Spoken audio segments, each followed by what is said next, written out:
my name is Zach Bott. I'm with Suncoast Resources. Today I'm going to show you how to reset a fuel monitor. Alright guys, so you're going to unscrew these with a Phillips head screwdriver. You're going to remove the cap.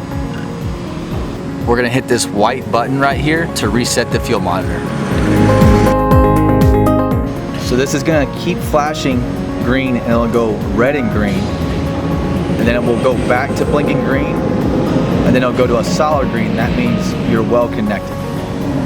So if your monitor does not go back to green, it's going to flash red and green back and forth, just like it is doing right now. And it will stay on a solid red, which means that you need a new monitor.